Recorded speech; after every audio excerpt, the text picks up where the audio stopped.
Hello everyone, আসসালামু আলাইকুম। আশা করি আপনারা সকলে অনেক বেশি ভালো আছেন। আলহামদুলিল্লাহ আমিও কিন্তু অনেক বেশি ভালো আছি। তো সেদিন সাডেনলি প্ল্যান হলো যে আমরা বাড়ির সবাই মিলে মেলায় ঘুরতে যাব।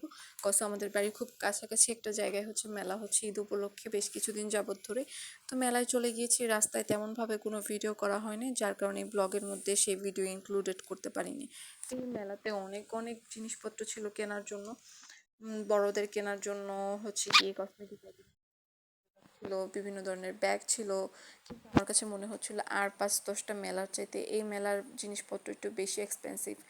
তো যার কারণে তেমন কোনো কিছুই কেনা হয়নি। আর যা দেখছিলাম সবটাই মনে হচ্ছে আমার আছে, ইউনিক তেমন কিছুই দেখি নাই, সো এই জন্যই কেনা হয় নাই আর কি। আমার বেবির জন্য হচ্ছে একটা বেশ কিছু খেলনা কেনা হয়েছে, আর আমি একটা হাত পাখাই কিনেছিলাম। এখানে কিন্তু ছোট বড় সবার ওঠার জন্য বেশ কিছু রাইড ছিল, নৌকা ছিল, চরকি ছিল, বাট আমি কোনোটাতেই উঠি নাই, কজ আমি অনেক বেশি ভয় পাই। এরপর এই মামার কাছে এই ব্যান্ডগুলোর দাম জিজ্ঞেস করছিলাম। মামা বলছিল যে এগুলোর দাম 60 টাকা, যেগুলো বাজারে হয়তো বা 20 বা 25 টাকার মধ্যে আমি পেয়ে যেতে পারি। এরপর হচ্ছে আমি এই বক্সিং দিলাম এই, বাট এখানে মাত্র উঠেছিল 125। বুঝেন আমি কত বেশি শক্তিশালী।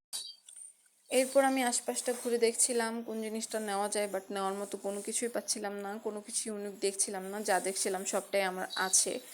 তো এরপরেও দেখছিলাম।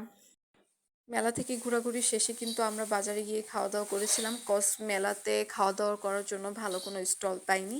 তো সেখানে গিয়ে যে ভিডিও করেছিলাম, স্যাডলি সেই ভিডিওগুলো আমার ফোন থেকে ডিলিট হয়ে গিয়েছে, যার কারণে হচ্ছে গিয়ে এই ভিডিওতে আমি সেই ভিডিওগুলো ইনক্লুডেড করতে পারলাম না। আর বাই দ্য ওয়ে, আমার পেজ থেকে যারা দেখছেন তারা কিন্তু আমার পেজটাকে ফলো করে দিবেন, আর আমার ইউটিউব চ্যানেল থেকে যারা যারা এই ভিডিওটা দেখছেন অবশ্যই কিন্তু আমার ইউটিউব চ্যানেলটা সাবস্ক্রাইব করে দিবেন। আজকের মতো এই পর্যন্তই। আসসালামু আলাইকুম, আল্লাহ হাফিজ সবাইকে।